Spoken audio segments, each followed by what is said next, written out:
formally, even though I feel in an informal mood.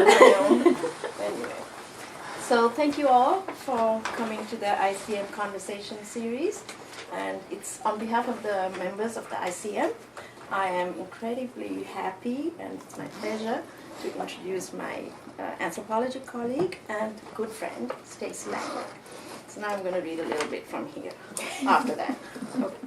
So Stacey is Associate Professor of Anthropology with joint appointments in Africana and Science and Technology Studies.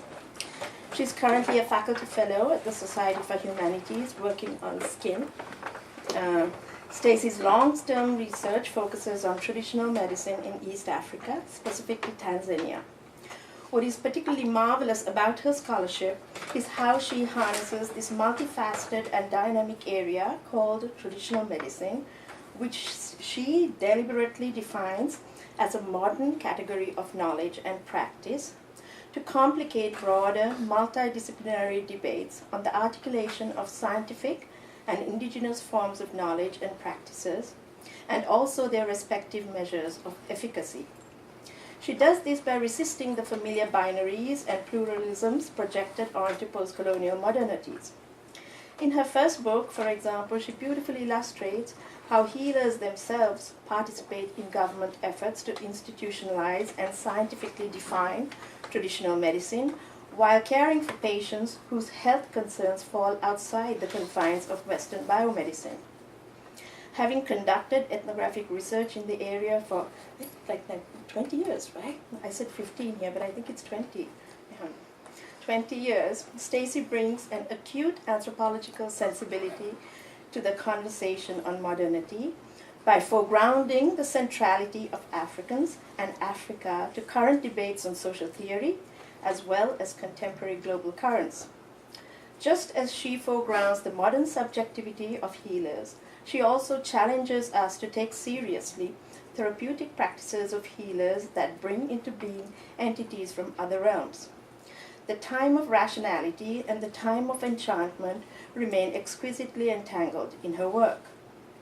Now I'm just going to read some of Stacey's accomplishments are just huge, and it's just, I mean, yeah, I know that CV, I had a lot of trouble tackling it to bring it down, boiling it down. But anyway, her accomplishments as an academic and public scholar are most impressive. She has been the recipient of numerous prestigious grants, the NSF, Wenner Gren, the Andrew Mellon New Directions Fellowship, the Fulbright, and many, many more. I would kill to get one of these, but still. Let me mention some of her key publications. Her first book, Bodies, Politics, and African Healing, The Matter of Maladies in Tanzania, was published in 2011 by Indiana University Press, Bloomington. She's also co-author or co-editor of a volume, Medicine, Mobility, and Power in Global Africa, Transnational Health and Healing, published 2012 by Indiana Press. Her articles have appeared in all the major journals in the different disciplines that she addresses, so, such as Current Anthropology, Medical Anthropology, American Ethnology, Ethnologist, and Science, Technology, and Human Values. She is currently working on 2 projects. The first, Thriving Plants, Sovereignty and Healing in a Toxic World, which I think you're going to talk about today. And the second one, I guess, relates to your society project on the power of skin in East Africa. But she's going to talk on her first project, and the title is A Politics of Habitability, Plants, Healing, and Sovereignty in a Toxic World. Please join me in welcoming Stacey Langwick. Thank you, Varanjani. Thank you, Alexis, for organizing all of this back and forth with changing dates and all kinds of crazy things. I am really happy to be here and will eagerly await your questions and interventions. This is, as Varanjani said, one of 2 projects, and it's a project that I've just finished. I don't know how many years of field work. The preliminary work was probably a Fulbright in 2008, but more intensively, the last 5 years have been dedicated to field work in this project. And so I've given talks and presented pieces here and there as I've been trying to sort through what's happening. But this is really the first time that I've tried to give shape to a larger argument about the politics of habitability, which will hopefully give shape to the book, if you guys think it's worth it. So there's a lot of expectations for some feedback here. So I will dive in, and I have a bunch of pictures, so don't let me forget to show them to you. So sort of give a sense of the things that I'm talking about. What makes a place, a time, a body habitable? What's required to sustain, to endure, if not also to thrive? In Tanzania, toxicity has emerged as a widespread matter of concern. It drives not only public consideration of human vulnerabilities and precarity, but also debates over the possibilities for nourishment and healing. It's here that I've been drawn to consider habitability. I think with a number of herbal producers who are experimenting with ways to cultivate and extend forms of strength and vitality that make places, times, and bodies livable again. Producers of therapeutic foods and nutritional medicines are simultaneously articulating the toxicity of everyday life as a problem and cultivating a diverse set of ways to live through this toxicity. See, for example, the label on this mchaichai, which is dried lemongrass for tea. Produced and packaged by Dokia Enterprises, a small-scale entrepreneurial initiative in northern Tanzania. The left side of the label announces the benefits, the faida, of drinking mchaichai. It removes toxins from the whole body, those toxins that come from the food whose growth we have cut short. Aluminum pots, steel wire, chemical medicines, a phrase that can mean synthetic pharmaceuticals or as well synthetic fertilizers, herbicides, and pesticides. Mental stress, nicotine, which is from cigarettes and their smoke, which is the cause of lung cancer, it tells us. It cleans the kidneys. It removes all the residues, stopping urine, plugging up the bladder, especially in elders. It returns a quicker memory, and it puts the body in a good and lively state after using.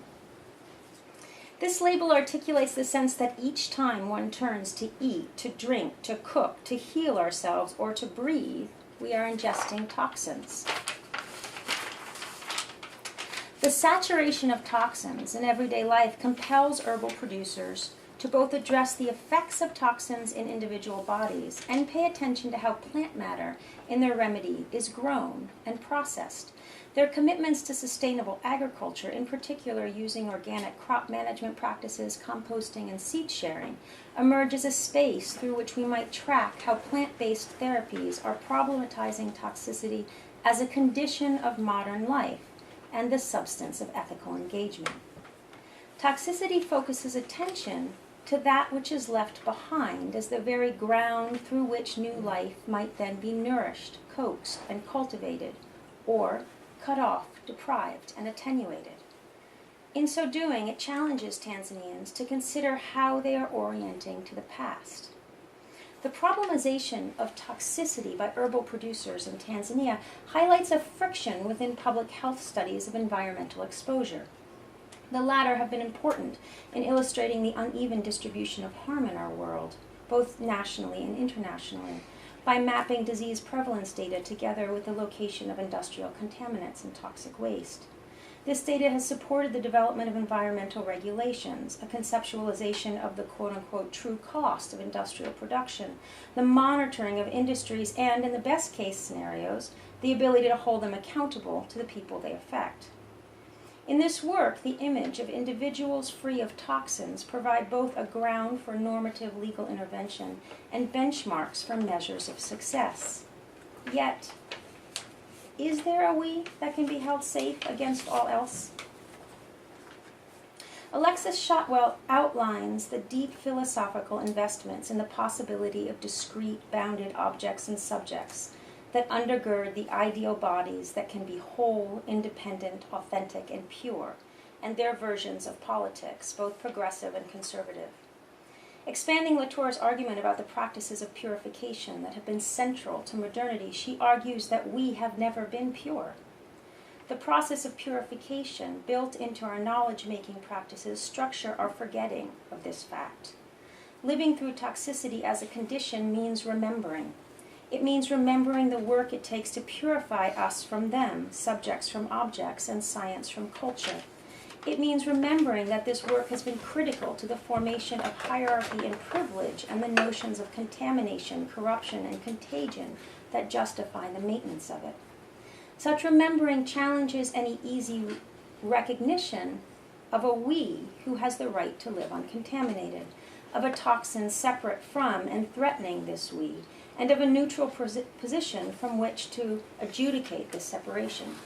And for the anthropologists in this room, think Kim Fortune, Adriana Petrina, and these sort of practices of adjudication. Shotwell's work is helpful to me because it makes so clear why a purity politics does not offer a space to argue an act that many Africans find compelling. The forms of forgetting developed through the practices of purification have justified violence and dispossession through colonialism, nationalism, post-colonial development, and humanitarianism in Africa. How we grapple with toxicity, I'd like to suggest, is a question of how we remember and whose remembering matters. Post-colonial memories shape how African publics hear both official news stories and circulating rumors of continued spraying of DDT, the large graveyards of e-waste from the US and Europe, the international trade, quote-unquote, in radioactive waste, the use of cyanide and mercury in mining, and chemical fertilizers, pesticides, and herbicides in large-scale agriculture. Tanzanians know that the lack of regulations to manage known toxins is exploited as an asset throughout the continent. This is before leakage into informal markets, such as the concern of some of my colleagues in northern Tanzania that the pesticides used by large-scale flower farms have made their way into small informal markets, and because they're cheaper than other pesticides, people were using these stronger, more toxic chemicals on their tomatoes. In this space, a politics of purity, an ideal of an uncontaminated body, is unthinkable both practically and politically. More evocative is the mchai-chai that returns a quicker memory and puts the body in a good and lively state after using.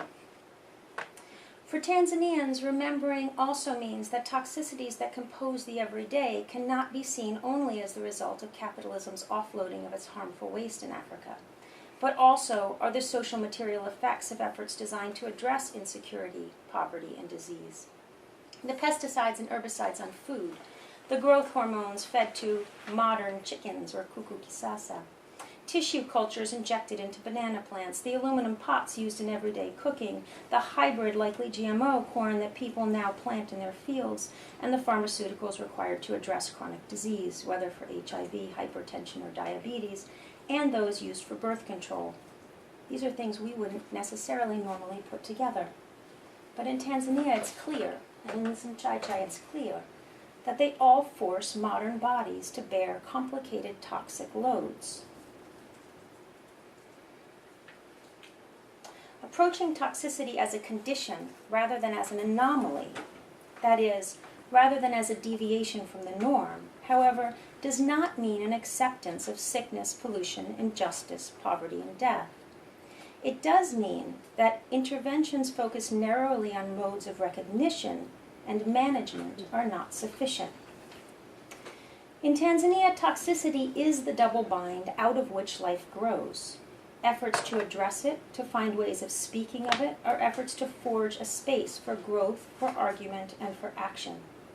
Contemporary herbalism, in particular the production of therapeutic foods and herbal medicines, has emerged as a dynamic space for public debate.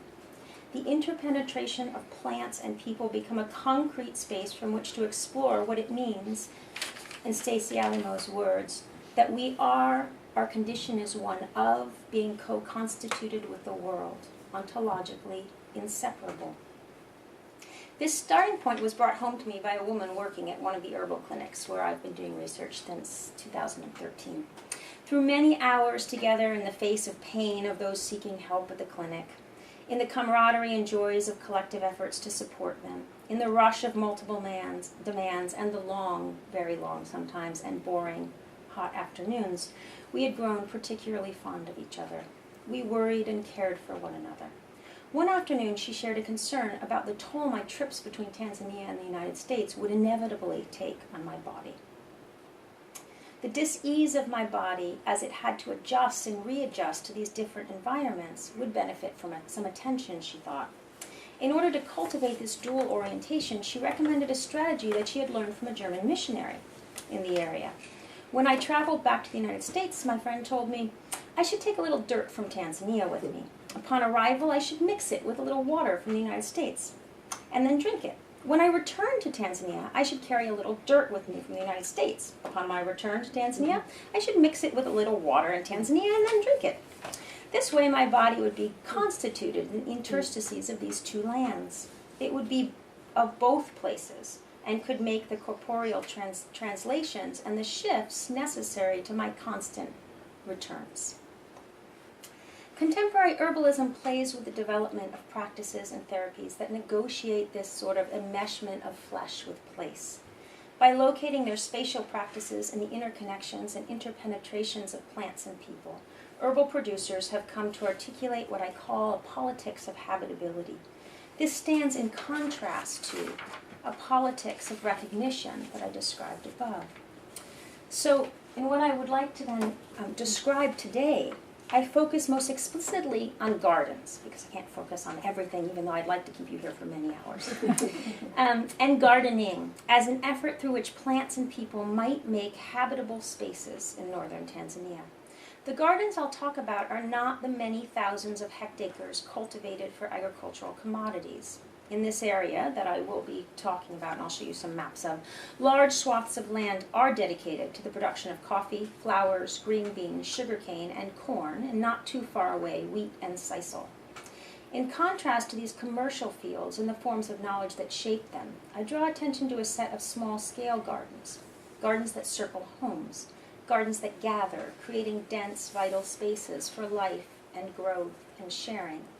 Gardens planted with seeds, cuttings, and small sprouts distributed along networks of social support and affection. Gardens full of memories and carefully attended compost. Gardens that draw us to practices in which remembering is embedded in the stuff of the world. Gardens of therapeutic plants and companion species that explore the question, what makes a time, a place, a body habitable? So, part 2. The object, the moment, and the place. The story of these gardens, their temporalities, their geographies, and their movements sit in a much larger story about therapeutic plants and what they might be, what sorts of being they might have.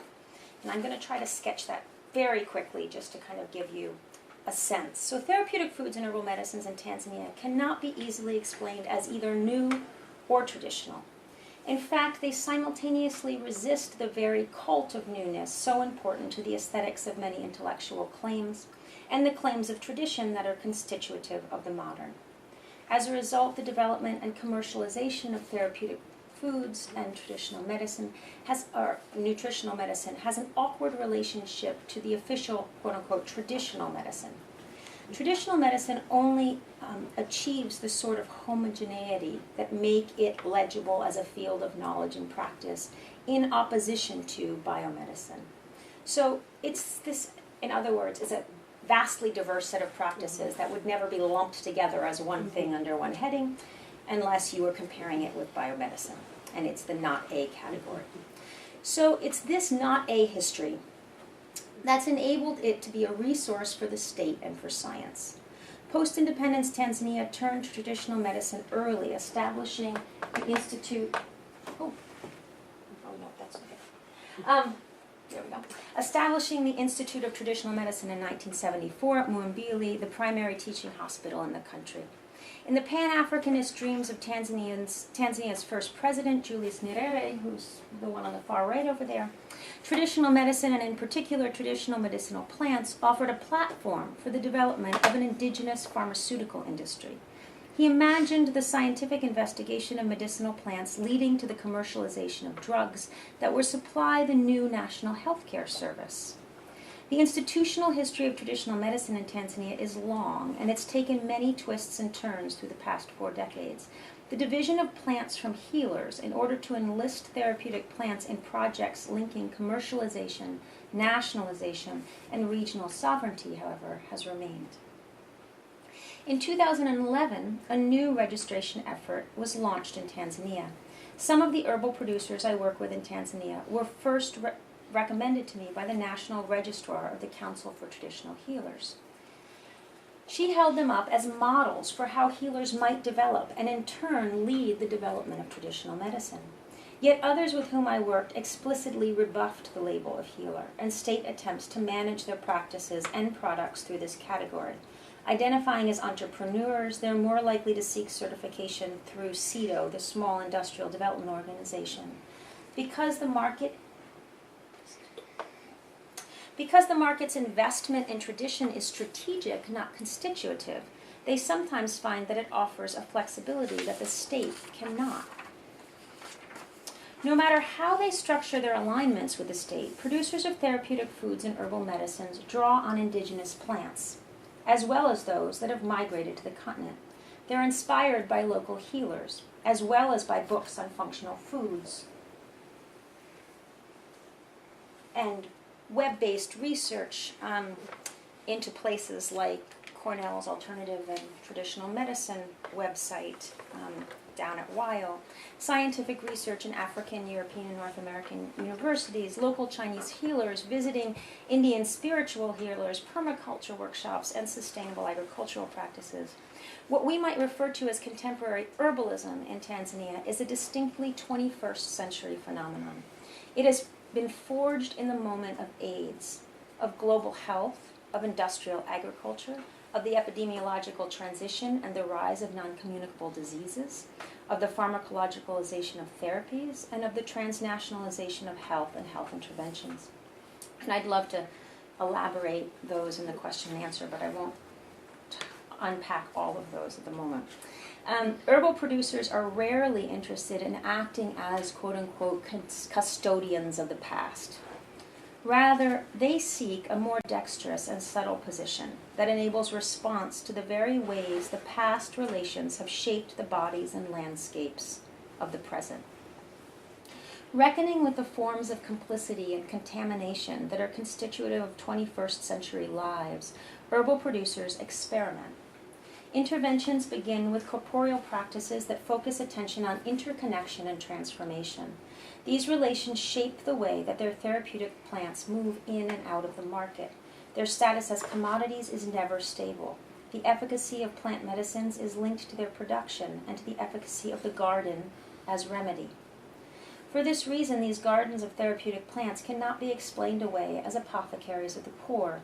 They exceed accounts of them as ways to cultivate or democratize an access to a latent commons. Plants slip through efforts to render them individual and instrumental.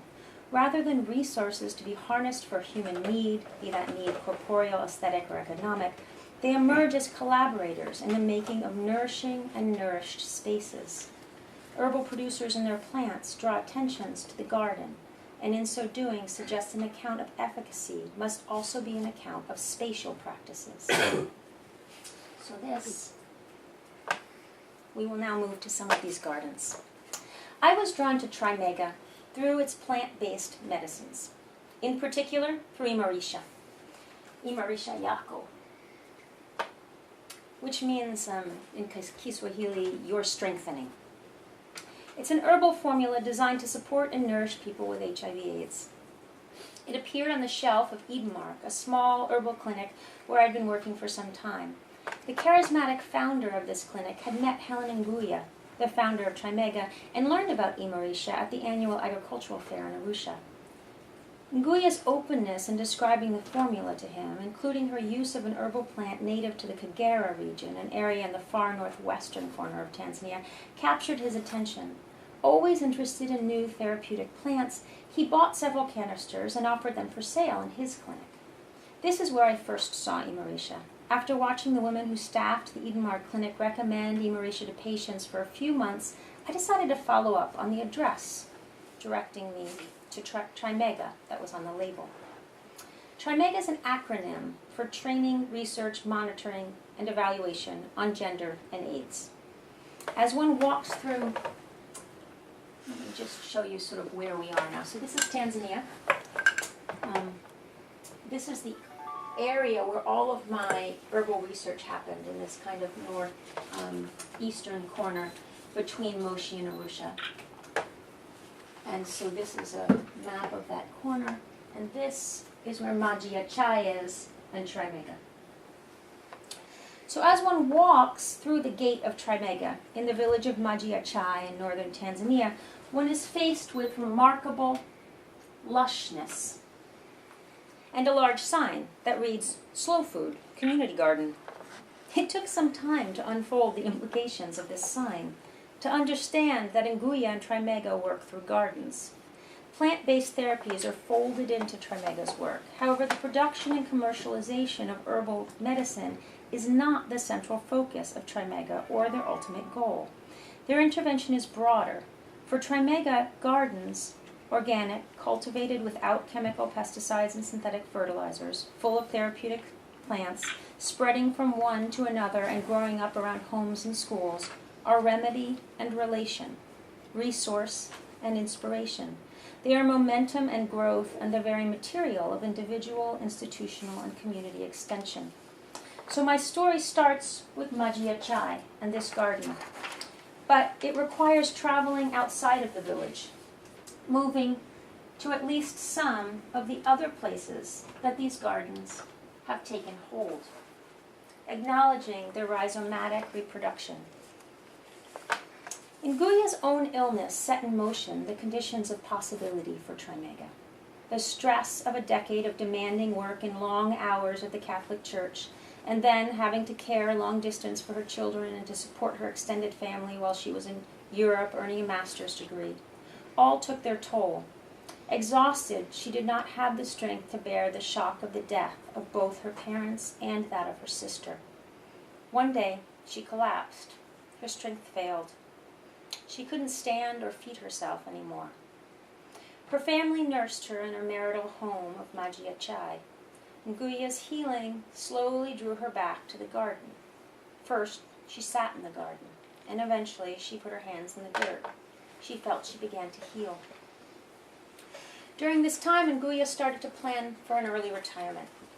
TRIMEGA is a vision that emerged from her initial efforts to reimagine a life in which she could do meaningful work and sustain her strength. As director of all social service programs for the Roman Catholic Church in the northern zone of Tanzania, she had grown familiar with a church-supported HIV clinic that provided testing and counseling as well as distributing ARVs. She was moved by the story of a man who had sought treatment through this clinic and had come to feel that he was capable of continuing with AIDS, her phrase. That his diagnosis was not a death sentence. Together, in 2009, they began reaching out to others who had been diagnosed with AIDS.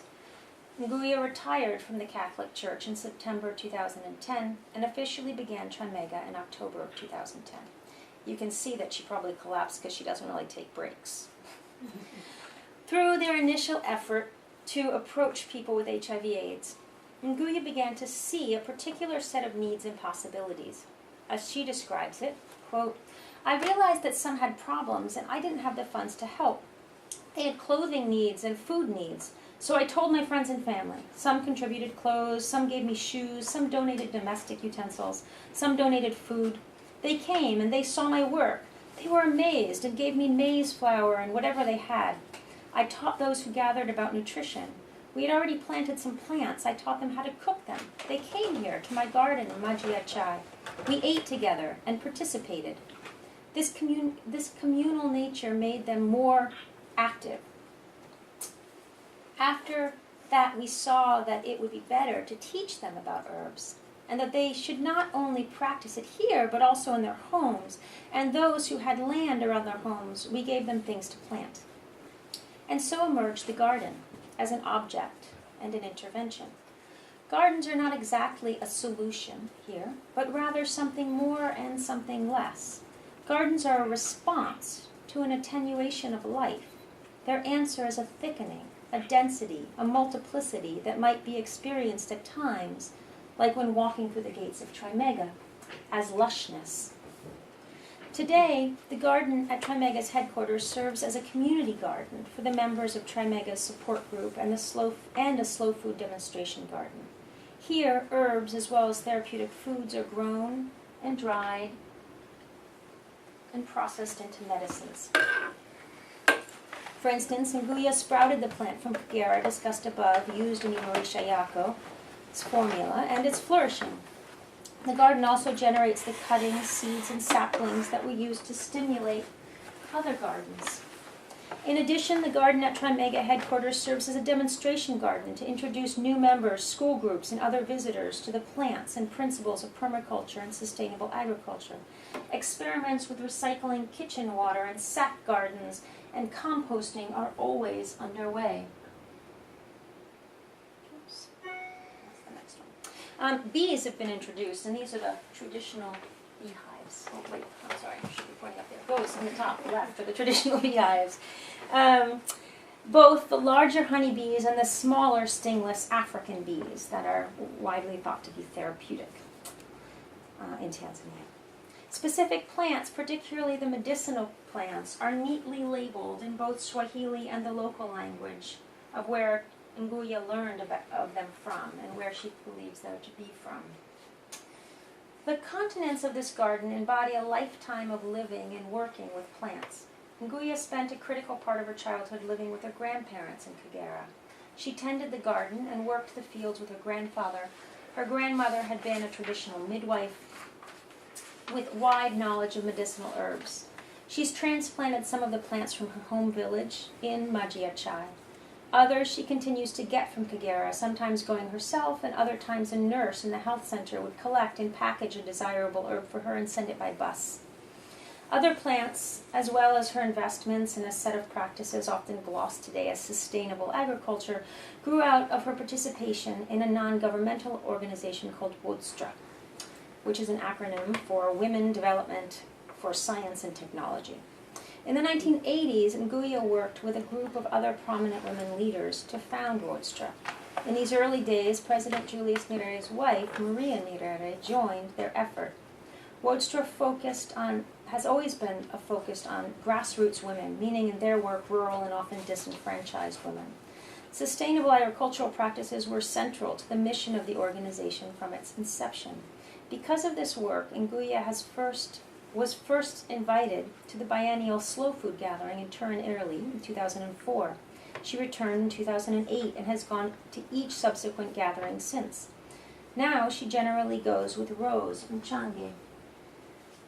Oops, sorry, I didn't show you guys that one. That's Rose.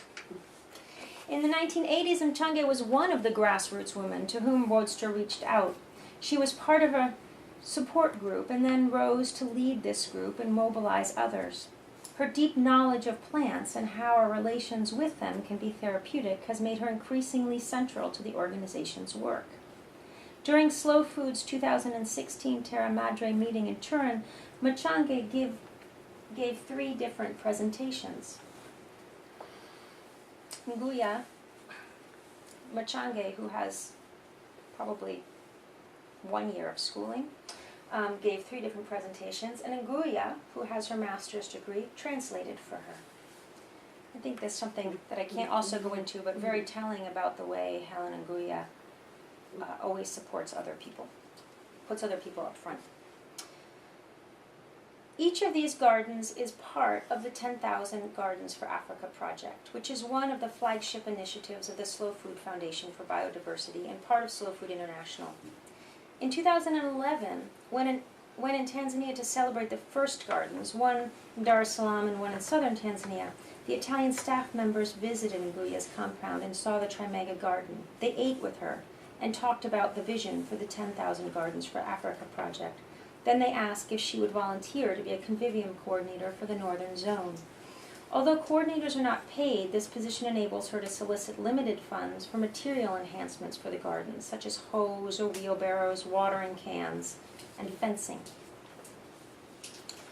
These connections and the training that it sometimes offers for young people who joined Slow Food,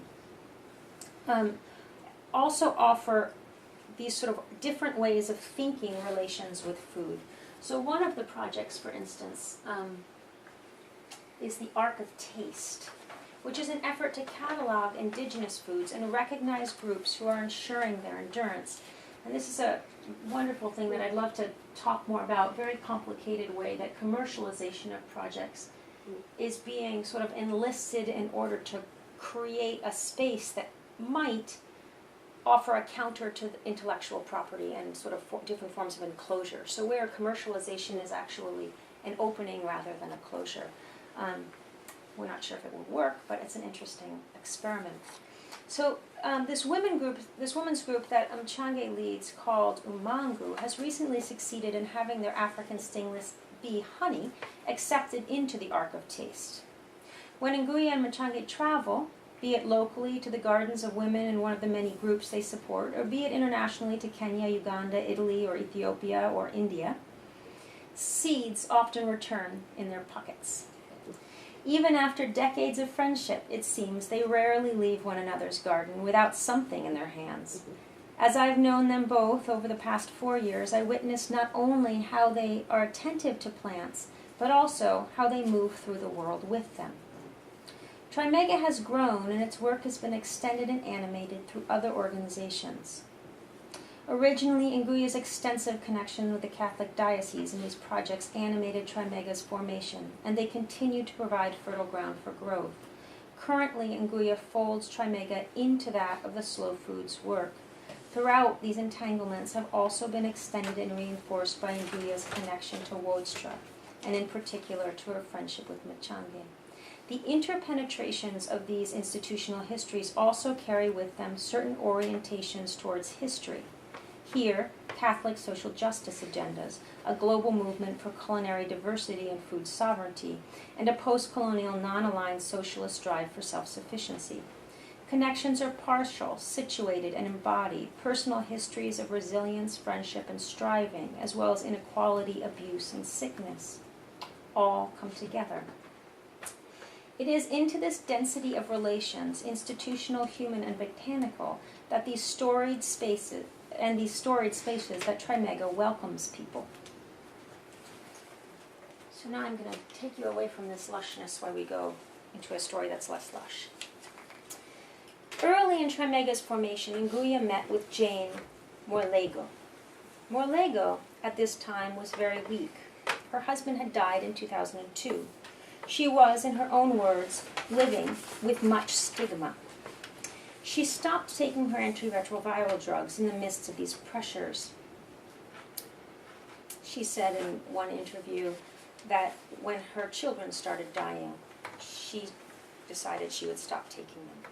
At the time, there were many children in her household because 2 of her brothers had died of AIDS, and she had all of their children in addition to her own. She tells a story of decline and of searching. She visited a range of healers.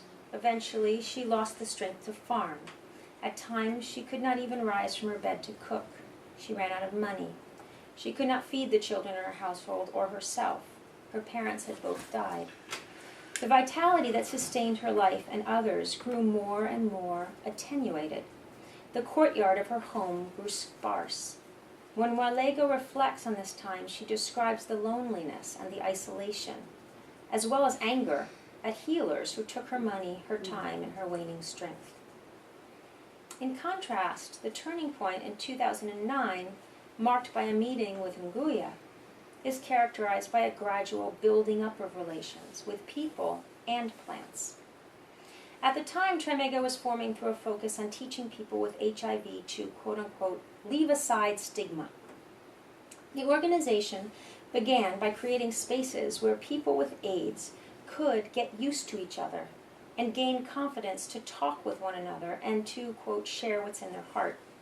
This language resonates with that of HIV/AIDS support groups. Indeed, Nguya did get some external support for this kind of work. Most prized at the time were bicycles that would allow them to do outreach efforts and enable more connections. Yet an account of Trimega's emerging approach at this time must acknowledge that stigma here is in translation. a sort of boundary object as non-governmental organizations appeal to global initiatives in efforts to design local projects, as they take up medicalized concepts to support interventions into everyday life. The way that Trimega actualizes stigma differs from the way that stigma is actualized in psychosocial research and public health programming. The histories of discrimination and social sanction glossed by stigma is more accurately explained through its material instantiations. Stigma, for Trimega, glosses a thinning of social relations and all matter of life that is entangled with them, human, plant, and otherwise. Rather than a psychosocial phenomenon, a judgment of the mind that can be fixed by addressing ignorance, Trimega takes up stigma as a relational phenomenon that must be fixed by addressing the density of interconnection through which life is generated. While Trimega is happy to fold quote-unquote education or elimu into its agenda, the efficacy of these efforts lie in the gatherings they generate more than in a correction of false beliefs and an acquisition of information. Addressing stigma requires a series of encounters that interpolate one into mutualistic relations, multiple, vital, mutualistic relations with things, with people, and with plants. Nguya introduced Morlego to Mlonge. She remembers that Morlego's dramatic response was really the first time that she, quote-unquote, saw the power of Mlonge.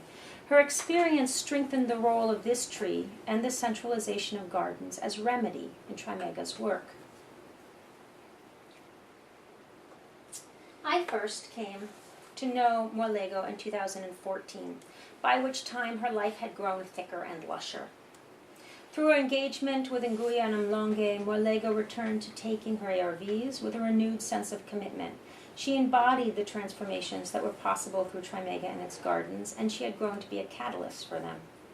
Morlego lived in a small rented house, just a few rooms made of cement block.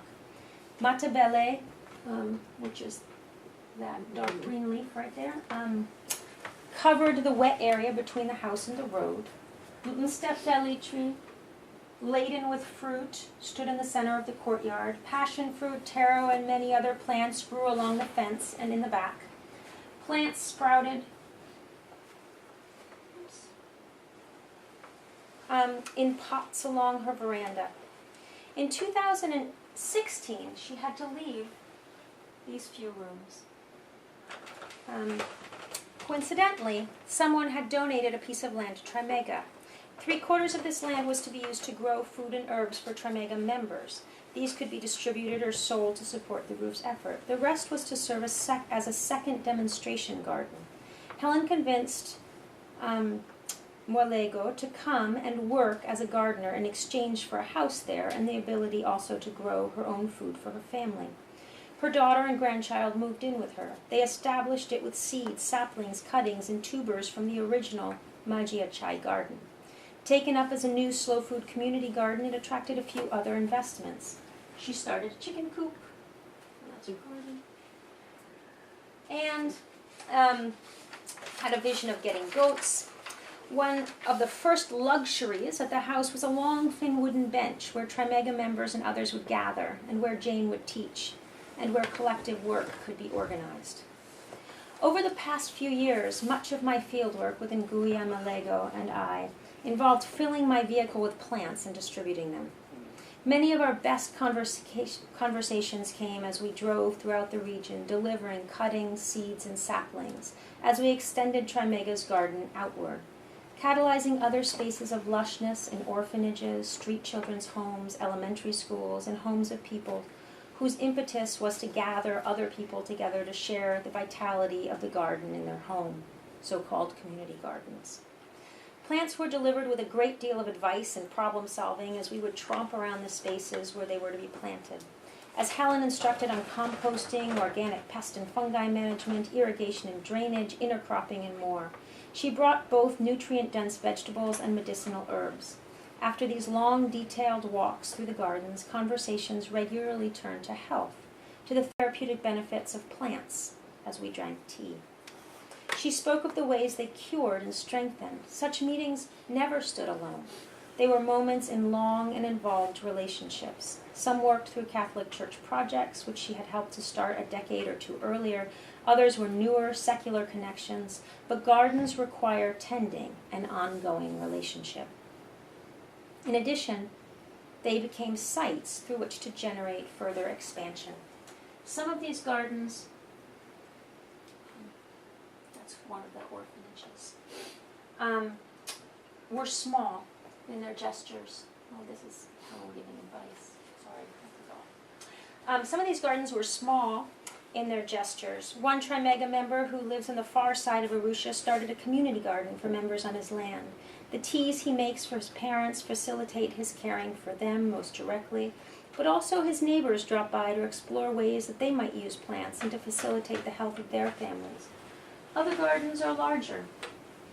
For instance, the garden at the Watoto Foundation, a home for male street children run by the Catholic Church, is quite established and substantial. The residents eat from the garden and process products to sell. Many of these boys go home during breaks. They've been encouraged to take Mlonge saplings home and to plant them at their parents', relatives, and neighbors' houses. Similarly,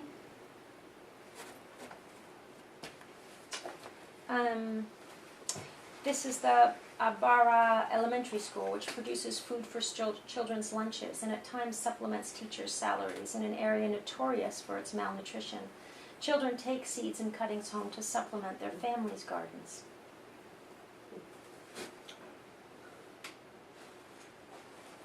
Somlonge, Immigrant Nature's Composting Futures. Mlonge, the tree so powerful in Walego's story, animates Trimega's current work and the slow food gardens which they collaborate. The saplings sprouted in small plastic bags and lining the wall in Majia Chai lend themselves to travel, to manifesting extensions and initiating new spaces. There are 13 different species of Mlonge. The one central to this story is Moringa Oleifera, a tree native to the foothills of the Himalayas in northwestern India. It likely traveled to Tanzania along numerous routes over both land and sea. Gujarati traders arrived in Tanzania in numbers in the 19th century.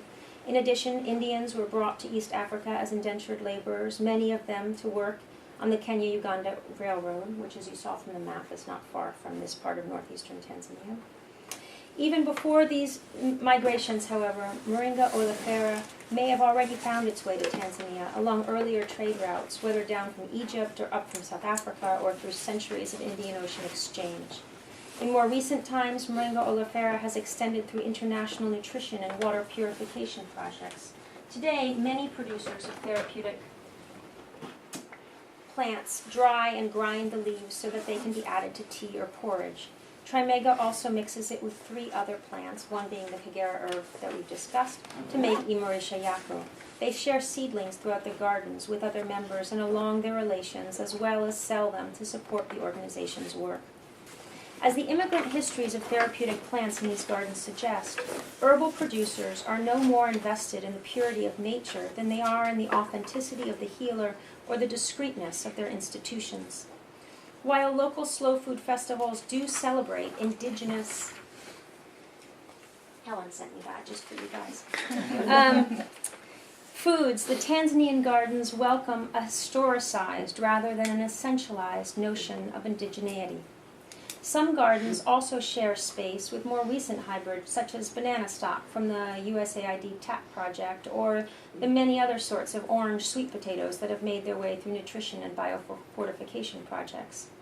I'd like to push back against a critique that these gardens and their gardeners are simply opportunistic.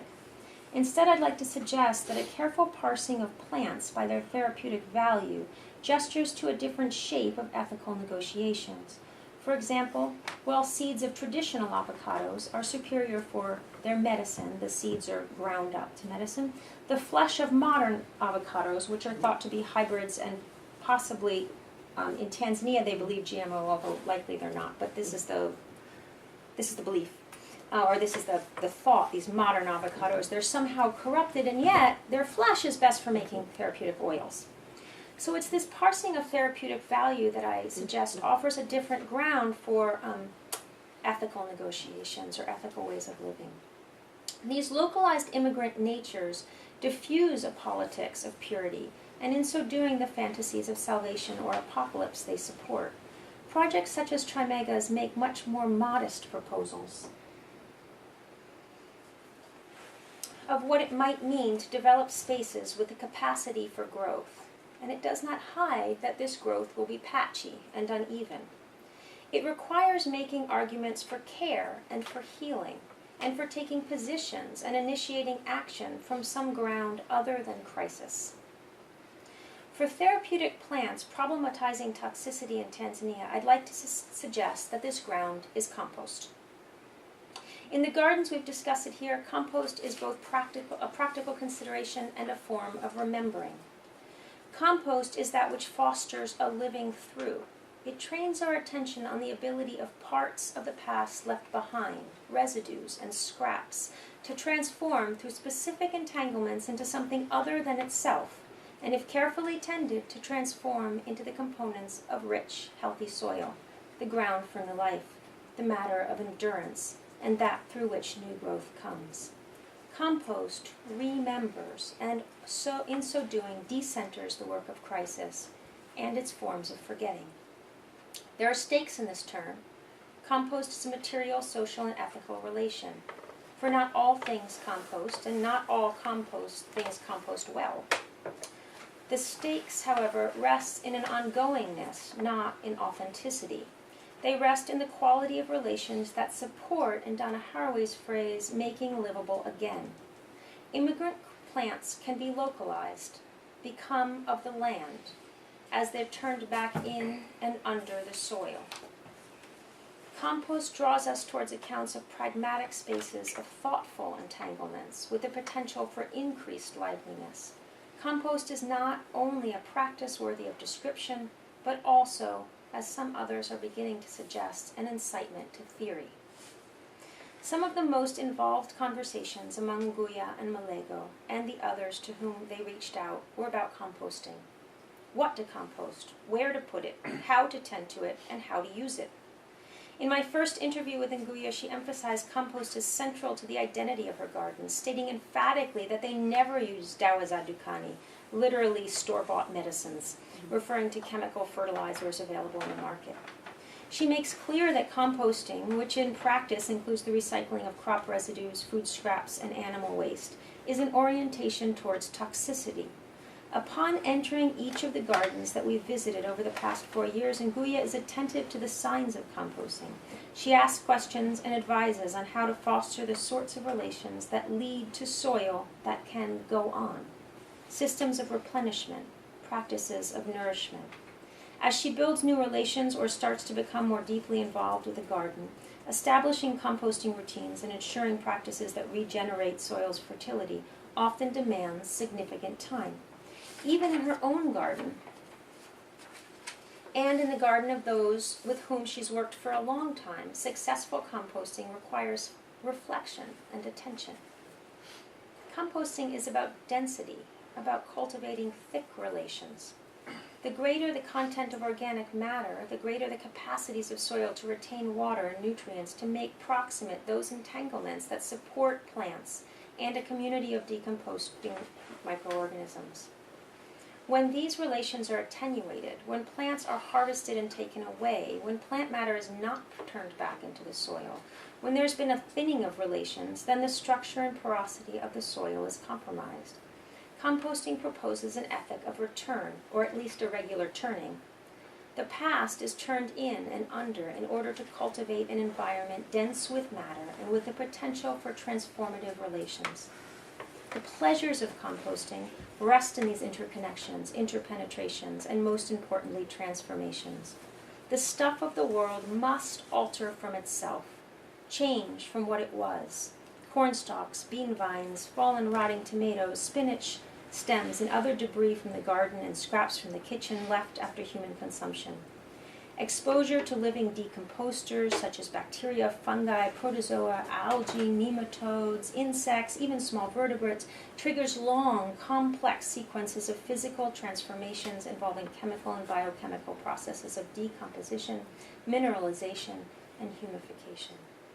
Composting calls for an ethic that rests in ontological dynamism. Our stakes in each other cannot be articulated through a loyalty or faithfulness to what one is, but rather the stakes rest in a commitment to becoming other, to become that through which other living might happen.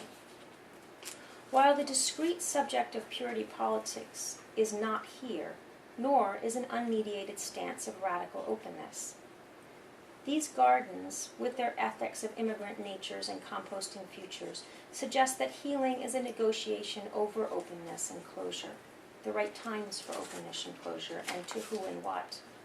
Closure is not imagined as a walling, and when there is closure, as you see in the gardens, it's not imagined as a walling off, as much as a cultivation of densities, a selective gathering of vital forces, a localized intensification of generative entanglements. This is also the logic of ancestors, of a dying in which one might return, but not as oneself, not as human, not embodied. Compost proposes a theory, I'd like to suggest, of non-human ancestors that need to be fed, appeased, and coaxed into new relations that will protect and nourish. So when medicine is about habitability. As mentioned in the introduction, contemporary herbalism in Tanzania is part of a response to the gradual pharmacologicalization of therapy in the 20th century. This response, however, can be seen most clearly if we do not isolate our gaze on the drugs and foods which are being produced, circulated, and sold, but include the practices through which they're made. In raising gardens as remedy, producers of therapeutic foods and medicine shift attention from individual embodiments of plants and people to the ways that plants collaborate with people to make vital spaces where healing is possible. Plants are not only agents with active ingredients, although both herbal producers and users are happy to fold in such articulations if available. Plants are not only resources to be capitalized on, although they do at times constitute a latent commons that offers the possibility for commodification. The plants become therapeutic as they move and work with people to create habitable spaces, pockets where entangled forms of nourishment mutually reinforcing cultivation of vitalities. These interventions do not imagine embodiment as an individual problem and healing with therapeutic foods and plants as acting only on an individual body. Rather, embodiment is a co-becoming, and healing is the practice of creating common worlds. Their generative engagement, so these healers, who is the there? These healers and herbal producers' generative engagement with food sovereignty movements, which we've seen in this story of Nguya's gardens through slow food, they sort of stand in this moment for food sovereignty movements, then raise an interesting question about the sorts of sovereignty that can be imagined, especially what some have begun to call therapeutic sovereignty. From one angle, these gardens, which move through relationships that cultivate people's knowledge of plants, therapeutic value, as well as their ability to grow and render these plants, appears to democratize what the means for therapeutic production. Indeed, knowledge of the ingredients in one's medicines and the ability to make them stands in stark contrast to people's relationship to pharmaceuticals. These gardens also expand access to particular therapies, reclaiming the right to alternative options for treatment. By sharing cuttings, seeds, and small sprouting plants with each other, they might be said to create and extend a form of the commons. In this reading, the commercialization of plant-based medicines hovers as the ultimate, if not inevitable, goal. Sovereignty would seem to emerge through the people's ability to determine what sorts of therapies are available, what they are comprised of, how they're produced, and how they're distributed. From another angle, however, the extension of these gardens is more than the democratization of the means of production for herbal therapies, for the gardens themselves move the therapeutic value of the plants outside the processes of commodification. Gardens are not only apothecaries. In this reading, Trimega's work is not about control of therapeutic plants or control over the means by which they're turned into resources for the alleviation of human need, but rather, Trimega's work is about the creation of spaces that facilitate the dynamic relations among plants, people, soil, and decomposers of various sorts, as well as the interpenetrations that might transform them. Plants' own capacity to reproduce is utilized in efforts to extend gardens. Each garden is not a model of some original or imagined garden. It's not a concept, but rather each is an actual extension of other gardens, an extension of their social relations, physical matter, and storied histories. In this move, then, not only is the very notion of ownership challenged, but as diverse temporal relations fold in on one another, the notion of an owner seems to dissolve. Opened up to the indeterminacies of both subject and object, sovereignty suggests the ability to shape the conditions of possibility for thriving and becoming, that is, the conditions of habitability. So a brief and probably unsatisfactory conclusion. While there's still a debate about whether to call this moment the Anthropocene, there's little debate about whether the radical changes wrought by industrial capitalism and the dumping of its byproducts have shaped the matter of the world. That is a fact, quite literally in the ground. What is it then to consider habitability amidst these ruins? Such political, social, and ethical questions press upon us in anthropology and beyond as we strive to articulate the ground from which we might move both argument and action. Anna Tsing, in her newest book, The Mushroom at the End of the World, argues that we're all living in blasted landscapes and suggests that we pay attention to the forms of life that thrive in these places and how they do so. She draws our attention to mutualistic relations that support multi-species growth. Elizabeth Povinelli has been considering the new possibilities for indigenous sovereignty in spaces ruined by capitalism, a compromised self-determination indeed, possible only because those settlers who stole and ravaged the land have so destroyed it that they have no more use for it. I'm interested in the rise of contemporary herbalism in Africa as a space in which Africans are navigating the Anthropocene, in part by refusing to design for it, meaning refusing to design their gardens for it. The producers and gardeners we're thinking with today raise the question of how we are conceptualizing toxicity. They suggest that in this moment we understand and engage toxicity the way we understand and engage toxicity has a profound effect on healing and health. They do not ignore other framings, such as environmental destruction, chronic disease, or food insecurity, but they unsettle them by recognizing and folding in the temporalities of other urgencies, for example, the urgency of soil fertility. Their projects think expansion with their plants. Reproducibility is about seed sharing, cuttings, and transplants. Healing is about lushness, density, diversity, and the mutualisms it enables. Life is to be lived towards a death that enables transformation and others' reproduction.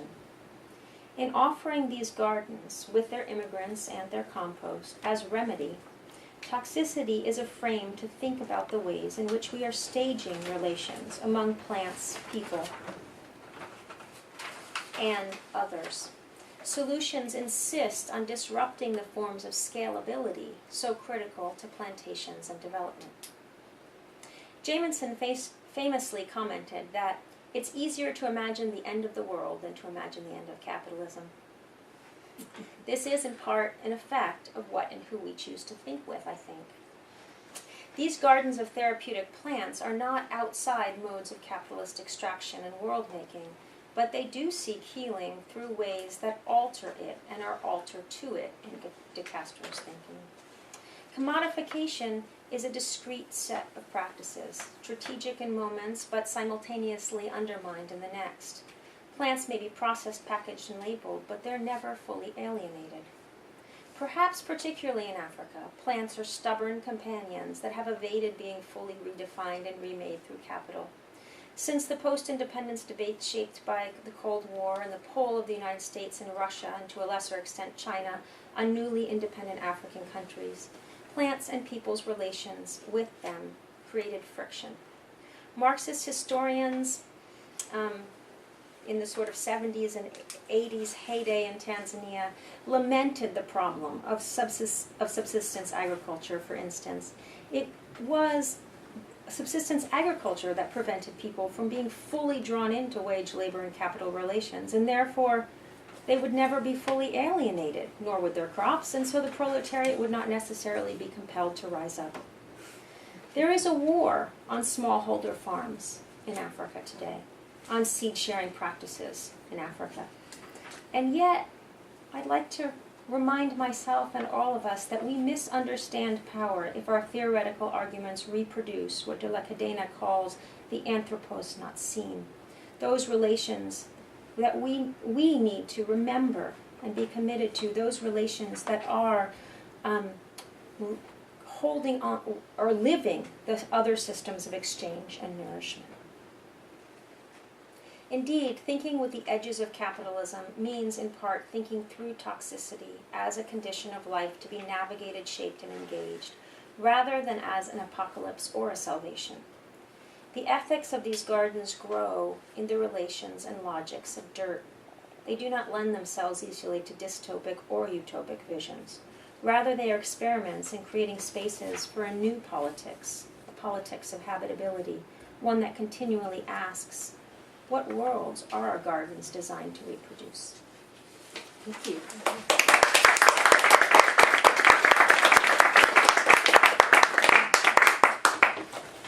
Would you like to take questions? Sure. Or do you want me Comments, to? Yes. disagreements, arguments, corrections, everything.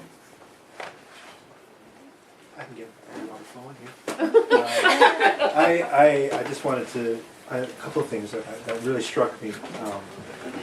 One, I was taken by the way that you juxtaposed stigma and thinness of social relations with thickness and lushness. The way that social relations can either be thin or be thick could be communicated in various ways. One of the ways could be fruitful and barren, productive, non-productive. But the focus on lushness versus thinness makes us rethink about how social relations, not in terms of their productivity, but in terms of their vitality and of the way that they can be nurturing to human beings, right? But the interesting thing is that the language that you use allows us to think about productivity and vitality using the same sort of objects, using the compost and the garden as a way of thinking. I thought that was very strong and compelling. And then I had a question about gardens, when people are working in gardens, and they're working to create medicines in some cases. Efficacy seems to be an issue that people I've spoken to about these issues have always been interested in, about improving the efficacy of plants and gardens. And I noticed that it's not something that you talked about, you chose to talk about in your talk today. But there seems to be a push among many gardeners to make their medicine more potent by doing certain things to their gardens. And I wondered if this is something that concerns your interlocutors. You know, it seems to be one of the ways that people start moving from the garden to dreams of capital and to dreams of commodification is this interest in efficacy. Yeah,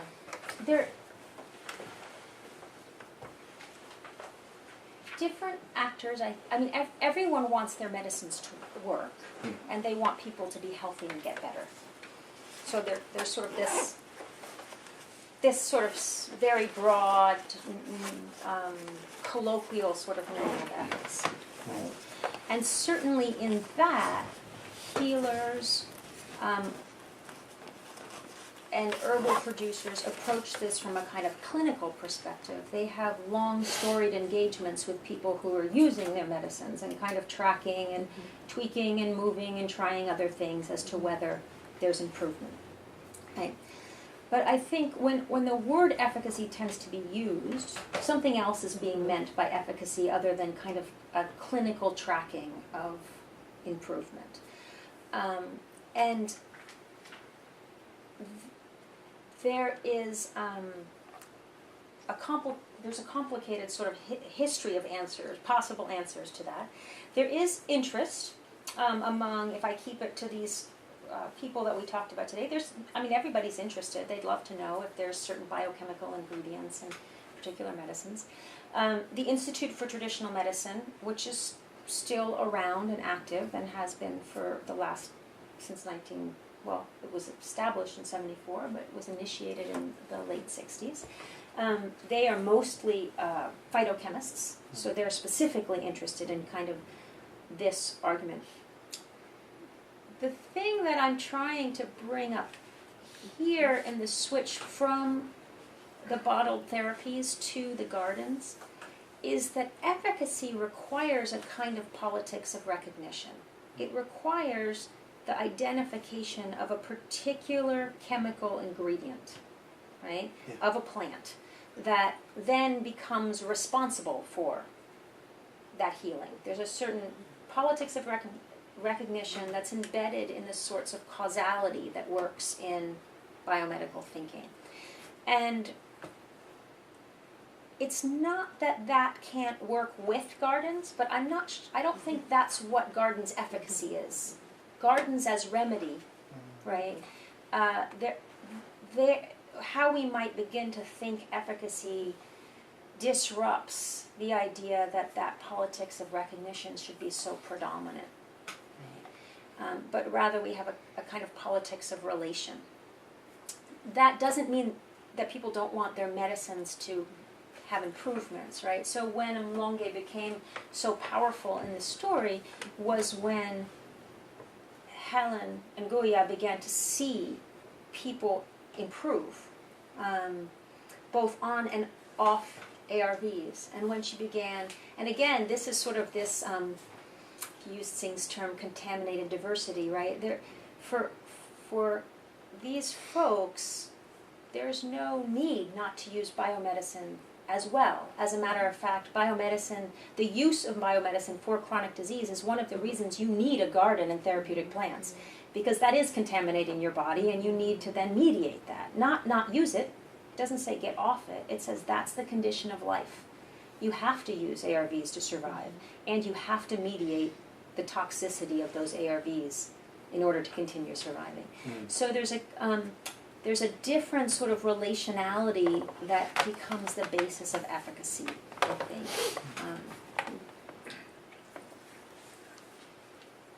I'm not sure that's a full answer. So just going on that, Stacey, would you say the toxicity itself is the basis on which these gardens of habitability thrive on? Whereas the other forms, like the powder, the therapeutic powders and so forth, there's like, it's for them to be, it has to actually expel the toxicity in terms of ontology, in terms of like, so the ontology of these gardens is that the toxicity is a vital part of it, in a sense. Or the other is recognizing it, right? Like if you look at the efficacy of antiretrovirals, the efficacy is based on your CD4 count and a kind of suppression of certain viral capacities and the increase of another, right? And so the pharmaceutical as toxin is only managed through a logic of dosage, right? And I think here there's a different logic that's happening. And I'm at least playing with the notion that the logic is more of a logic of return, like that the toxicities are conditioned for living, and the toxicities that one builds are the ones that increase liveliness and can be returned so that as you die, you increase others' liveliness. So part of what that means are medicines that allow you to have enough energy to feed your children, good, right? It also means seeds that can be passed on and reproduced are good. It also means plants that don't require monocropping, right, so that you're eliminating diversity, in simple language, good, right? There's ethical decisions being made. Not everything is good. But it's crafting this different space for argument, I think. And that logic of dosage is wrapped up in this kind of it's wrapped up in a politics of purity, but insofar I think that it requires these requires scientific knowledge for recognition, right? And only scientific practice can do the recognizing, which is part of the problem of an environmental movement in Tanzania, because it requires a political will and financial investment to identify your toxins. And therefore, you can't actually take any legal stand without your identification of your toxins. So there's no place to move, right? And then you prevent scientific research and you prevent these recognitions, and then there's no problem, right? I mean, people are dying, the water's polluted, you can't breathe the air, but there's no problem. Nothing's been problematized. There's no ground for argument or action, right? So here is a different way of kind of trying to conceptualize where do we get a space where we can argue if we can't muster the political will and financial resources to engage in that, which is true everywhere, right? I mean, as Liam knows better than I, also many of our communities in the United States can't muster scientific research that one way that corporations engage is to block the possibility of scientific research, then you can't identify the culprit. I really enjoyed your talk, and I find your language really beautiful. I'm struck by these gardens too, is that are they changing how people eat, how they actually, what it is they're eating, how they're preparing it, because it's a great metaphor too for, as you were saying, this sort of density of social relationships and how far out can they extend it. Yeah, I'm also really, really interested in appetites and cultivating appetites, and they are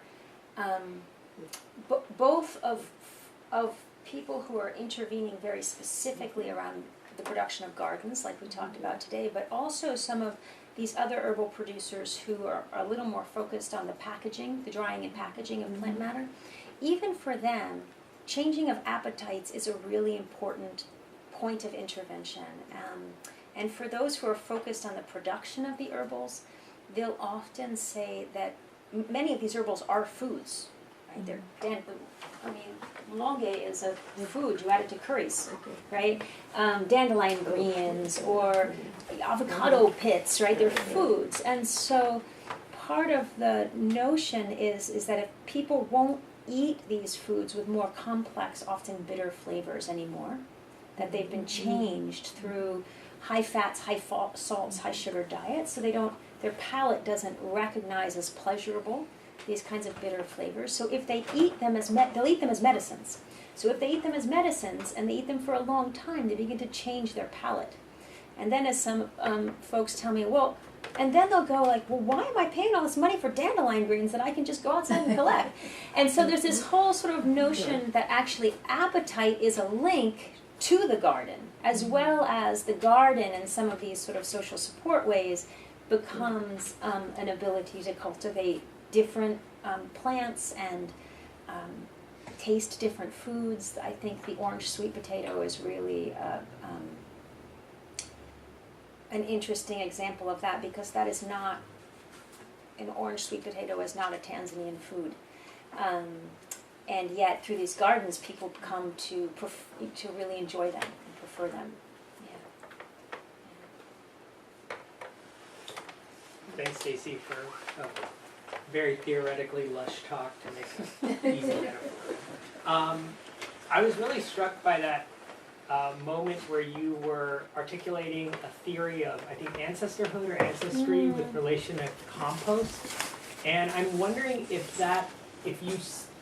I have a feeling there's something really substantive there that's not merely an analogy with regard to nourishment. And I'm wondering, are there local indigenous beliefs that actually either metaphorically or linguistically link plant matter with ancestors or even decaying flesh or human bodies? Or if you could elaborate more on the theory of compost ancestors. Yeah, well, I have to think much more about this. I'm drawn to it partly because my earlier work worked with healers that are very different than these herbal producers, right? And in those settings, when healers went to a plant, they went to a plant because they had a dream, or they were called by a spirit or an ancestral shade. There was a part of this kind of disembodied world that healers navigate between the embodied and the disembodied.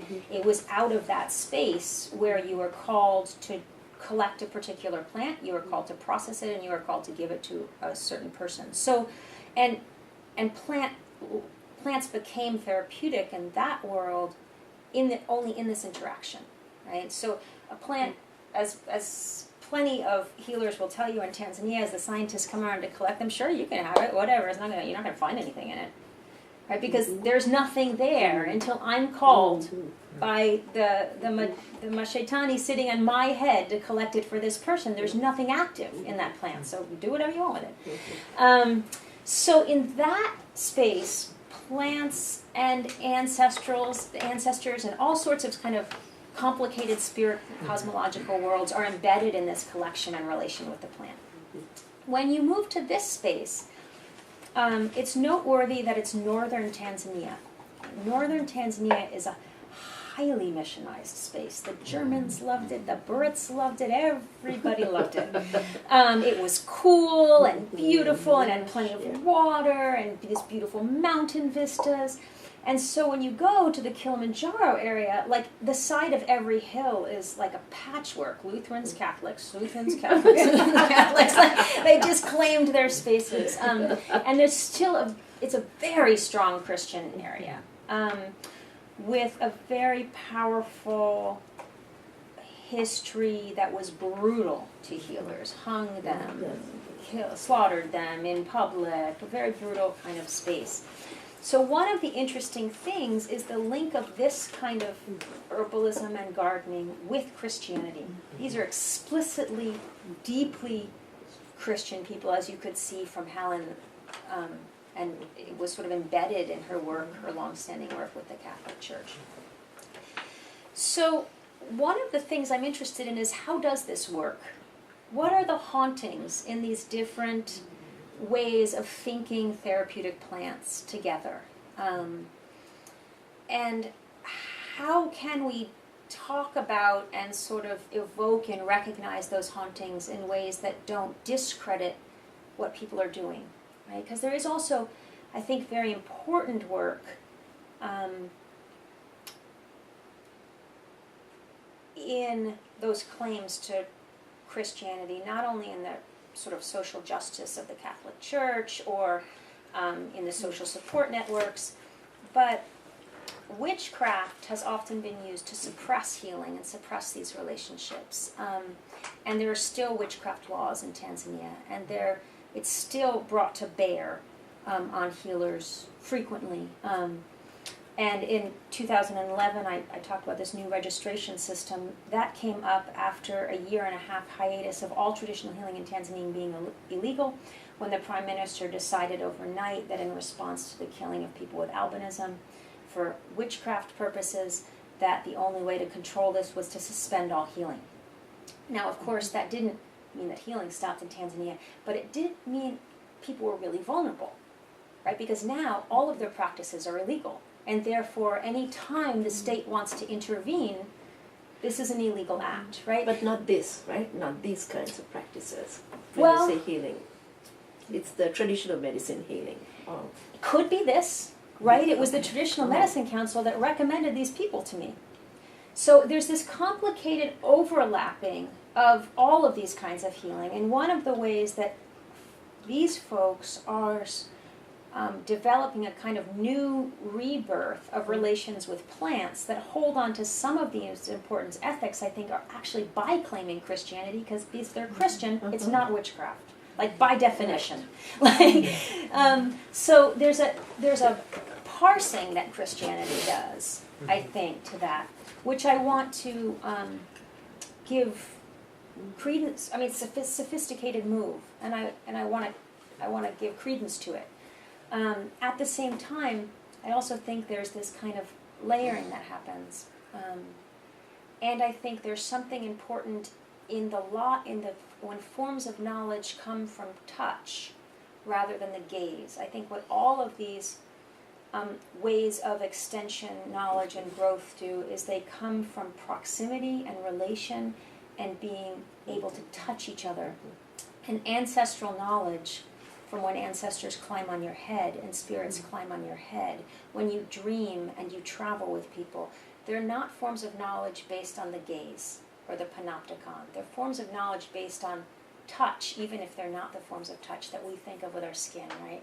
They're about proximity, and I think compost is about touch, and I sort of want to take something deeper there and suggest what we actually really need to do is rethink the metaphors for which we understand our grounds of knowledge making, and that there's a similarity there. Not that the herbalists are articulating that, but that we might. Interesting. So you use the logic or the language and frame of toxicity in the introduction and the conclusion, and then in the discussion of the composting.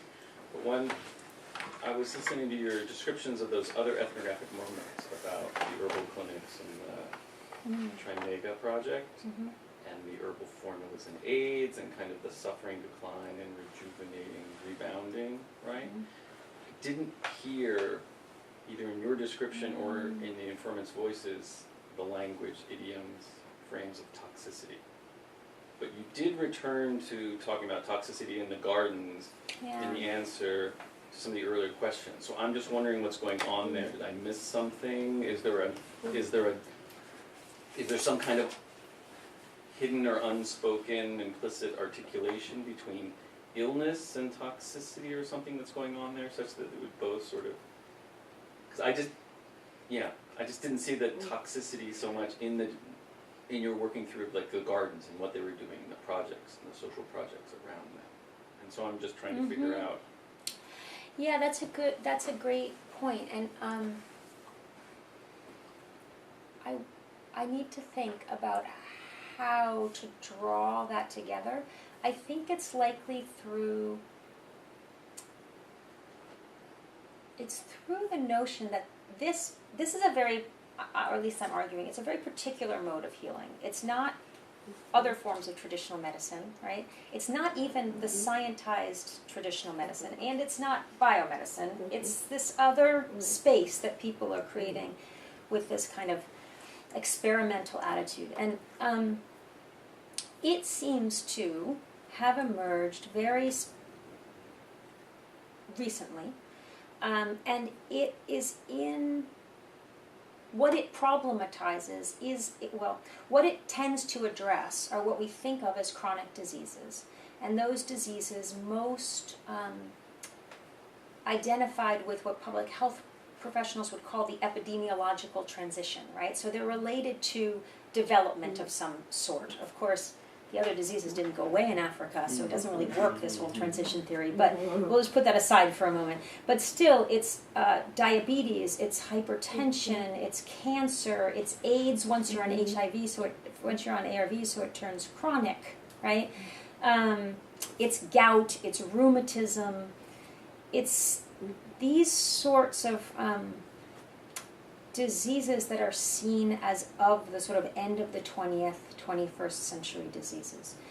And the thought is that not only that these are lifestyle diseases or that these are born of eating too much meat, although people will tell you that as well, and too much oil, but that they are the diseases at the moment, right? They're the diseases that are rising up from this historical moment, and the reason they are is because life is toxic.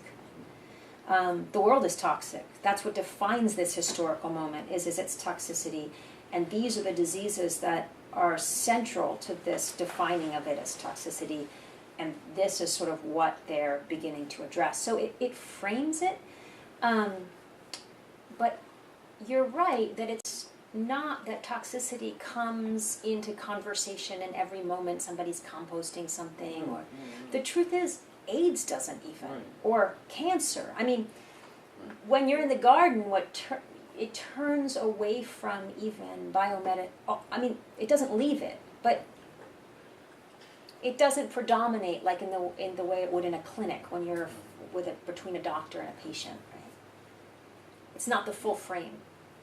So is there what's the temporality of the discourse and idioms of toxicity and the way they circulate in Tanzania? Because I'm just wondering, some of the stories you told, I realize now, in retrospect, they had a certain kind of chronological depth, right? You were telling me, so I was wondering if perhaps the language and idioms of toxicity weren't coming up because the stories of these gardens were before it's now circulating and so predominant in the way it might frame things now, and it didn't in the past. I don't know.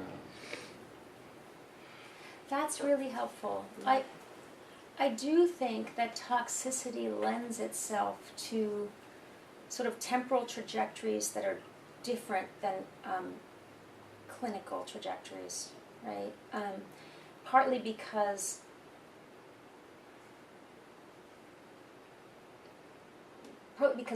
what it is that builds up in the soil takes a long time, and what it means to turn over and compost takes a long time, and it takes a long time to build your soil's fertility, right, and to build the practices. And your whole point is that this then is going to provide soil way, way, way, way down the road, right? So there's these long, it's not that things aren't urgent, they are urgent, and when you're sitting in someone's house who can't get out of bed and feed her children, they seem like really, really urgent.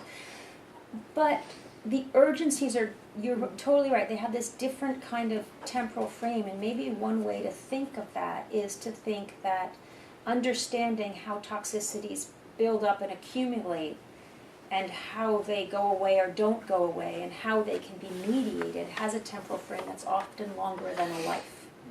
And that's one of the things that feels so critical about these gardens, is that the human life is definitely not unimportant, but it's decentered. Right.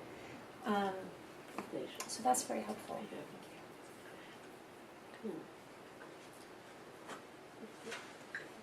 So can I just push, follow up on this idea? And really, it is really fascinating. So because you started with the toxicity and ended with it too, and the way I kind of read your rendition of the garden was to say that it's not explicit, but it has a different relationship to toxicity as opposed to the processed, commodified herbal medicines or the biomedicine, because here toxicity, precisely because of the temporality issue too, it's this kind of suspension of, let the time take, where toxicity changes its own nature.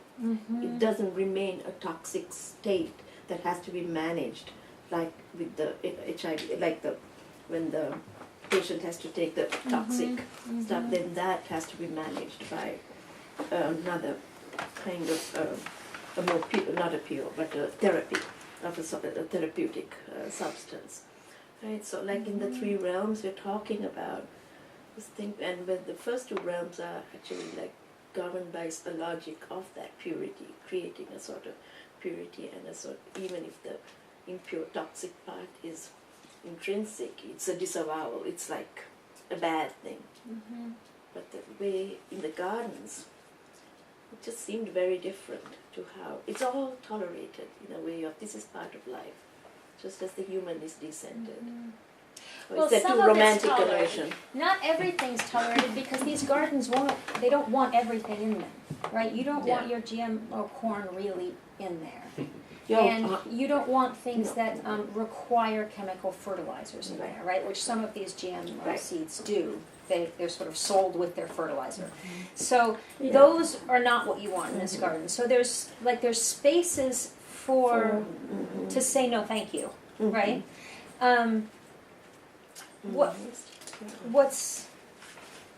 But you are right that there is this sense both of, I think, what I'm thinking in relation to Eric's question of this kind of thinking longer, right? But also there is this sense of densities, and it's not unlike taking the medicines and the garden, because part of what you're doing is you're trying to you create what might be thought of as an enclosure, a casting of a circle or something of vital forces, but you create it by making it really, really dense.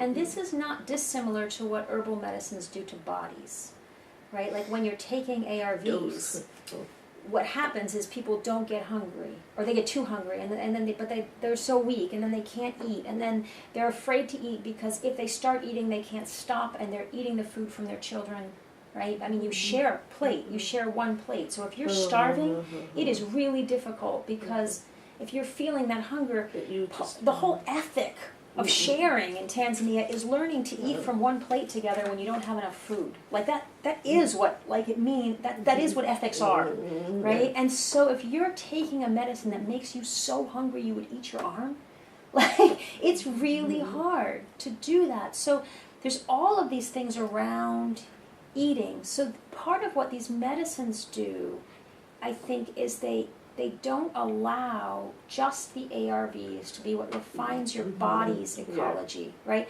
They fill it with these plants and these nutrients. You're like sort of pounding it with these herbs.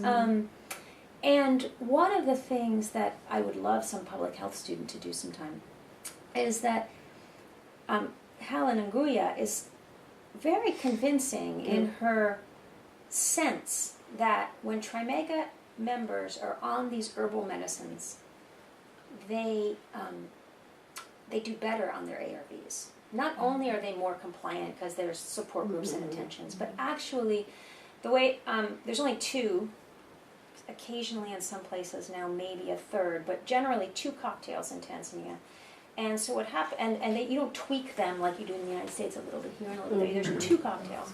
And you take one, and you hope that it lasts a really long time, because when you have to switch, you got one other chance. And inevitably, your body grows, the virus learns that cocktail, right? And it starts going down. And you can look at people's clinical records, and you see they get much better at first. They reach some kind of like plateau for somewhere between a year and 10 years, and then it starts going down, right? And that moment of switching to the second cocktail is a very difficult ethical decision between patient and doctor, because they know that's it. Like there's nowhere to go after that, right? And you don't know how long that plateau is going to last. So Helen suggests that people who are on these herbs, their plateau is longer, right? That they're and so I'm interested. I don't know. There's not been a study, records, right? So that would take a quantitative study, and it would take a longitudinal quantitative study. It would be fascinating. But it's sort of this sense that the ARV does better in an ecology that's dense and lushly filled with nutrients and herbs. It's not that they're combating each other, and that the body requires a kind of purity of therapeutic intervention. But rather there's this kind of density that's built up. And I think that's a similar logic to the garden that you're talking about, creating this kind of dense diversity and lushness. But it requires us to think the body really differently, right, than we might otherwise do in the studies of public health.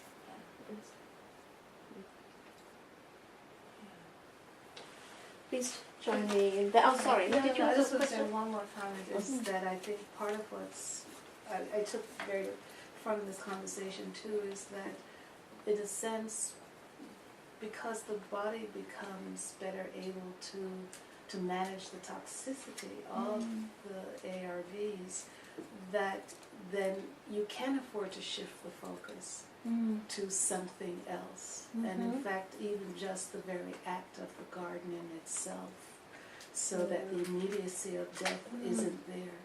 Yes. Thank you so much, Stacey. Wonderful. We have